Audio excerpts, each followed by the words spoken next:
Talaga Manggung.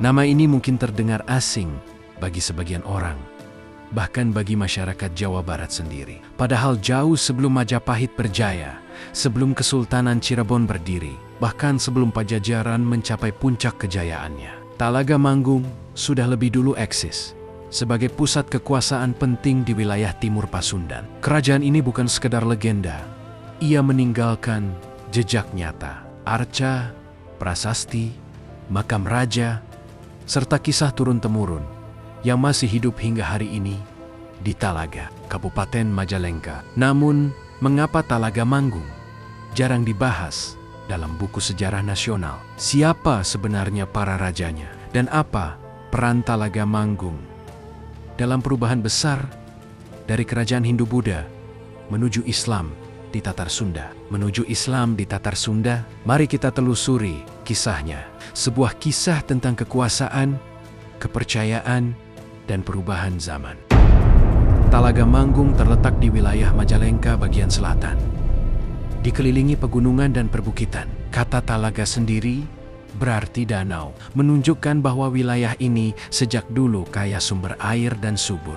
Letak Talaga sangat strategis, menjadi penghubung antara pedalaman Sunda dan pesisir utara Jawa. Jalur perdagangan dari Galuh, Pajajaran, hingga Cirebon, wilayah pertanian yang makmur. Karena itulah, Talaga bukan sekadar daerah kecil, melainkan pusat kekuatan politik dan budaya.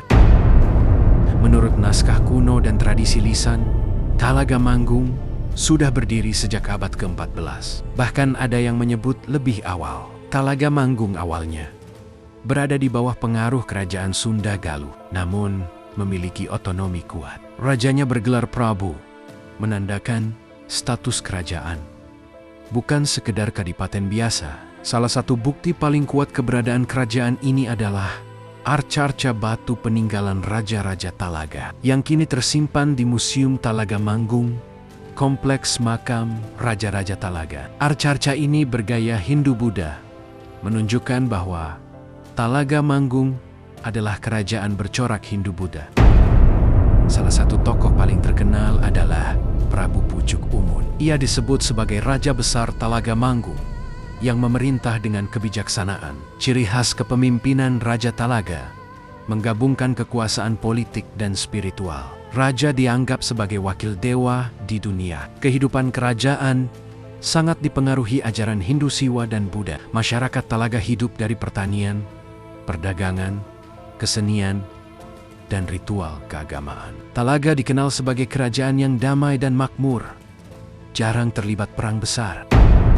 Talaga Manggung memiliki hubungan erat dengan kerajaan Pajajaran di Pakuan. Hubungan ini bukan hubungan penjajahan, melainkan hubungan politik, hubungan pernikahan antar bangsawan, hubungan keagamaan. Talaga sering disebut sebagai wilayah penting penjaga timur Pajajaran. Namun, memasuki abad ke-15, perubahan besar mulai terjadi.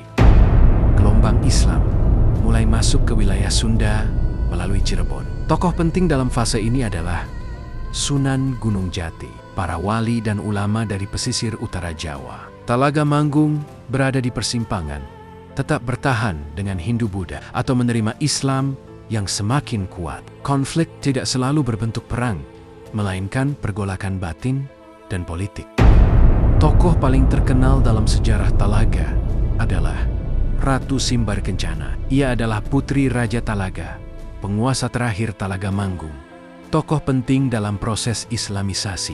Ratu Simbar Kencana akhirnya memeluk Islam dan menikah dengan tokoh Islam dari Cirebon. Keputusan ini bukan sekedar pribadi, melainkan keputusan politik besar. Talaga Manggung mengakhiri sistem kerajaan Hindu, berubah menjadi wilayah Islam, berada di bawah pengaruh Kesultanan Cirebon. Dengan ini, berakhir sudah kerajaan Talaga Manggung sebagai kerajaan Hindu-Buddha. Setelah Islam masuk, Talaga tidak lagi dipimpin oleh Prabu. Sistem pemerintahan berubah. Tradisi lama berbaur dengan Islam. Menariknya, Talaga tidak hancur, tetapi bertransformasi. Hingga kini, makam Raja-Raja Talaga masih diziarahi. Tradisi adat masih hidup. Islam berkembang tanpa menghapus jejak masa lalu. Talaga Manggung mengajarkan kita satu hal penting.